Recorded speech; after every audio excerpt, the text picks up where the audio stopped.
Pemirsa, kita akan memasuki kabar nang Panambayan. Pemerintah Kota Banjarmasin menghadapi tantangan besar dalam upaya menurunkan angka stunting yang masih bertahan di angka 26,5% berdasarkan survei status gizi Indonesia 2024. Walaupun intervensi spesifik nangkaya penyuluhan gizi wan pemberian makanan tambahan telah menunjukkan hasil positif, namun intervensi sensitif nangkaya sanitasi, pola asuh wan pengentasan kemiskinan masih belum optimal. Pemerintah Kota Banjarmasin menghadapi tantangan besar dalam upaya menurunkan angka stunting yang masih bertahan di angka 26,5% berdasarkan survei status gizi Indonesia 2024. Kepala Badan Perencanaan Pembangunan Daerah Banjarmasin Ahmad Sauki wetakoni Prima TV usai kegiatan penilaian kinerja pelaksanaan 8 aksi konvergensi percepatan pencegahan stunting Kabupaten Kota se-Kalimantan Selatan di ruang rapat Abrani Sulaiman Kantor Gubernur Kalimantan Selatan di Banjarbaru jelang tengah hari Rabu 11 Juni 2025 memadahkan penanganan stunting kada dapat hanya mengandalkan intervensi teknis dari Dinas Kesehatan, namun kolaborasi pentahelix yang melibatkan pemerintah, masyarakat, sektor swasta, akademisi, media, wan komunitas lokal.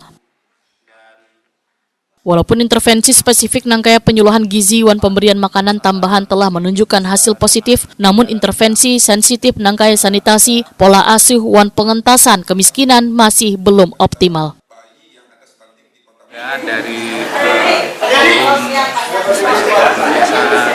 kemudian dari Basnas yang ada di Banjarmasin, kemudian dari akademisi juga semuanya terlibat sehingga target dari pemerintah pusat untuk percepatan penurunan stunting bisa kita capai.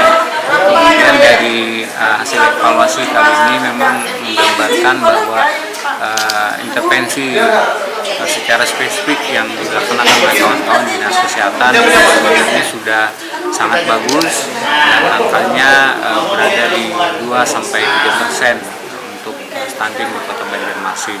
Namun dari survei status gizi Indonesia itu memang kita masih tinggi, jadi di 2024 masih 26,4% karena memang lebih banyak intervensi sensitif di situ untuk Kota Banjarmasin dengan jumlah penduduk dan masalah-masalah sosial yang lain yang juga harus diturunkan tingkat pencapaiannya, pengurangan masalah-masalah sosial itu sehingga perlu percepatan besaran.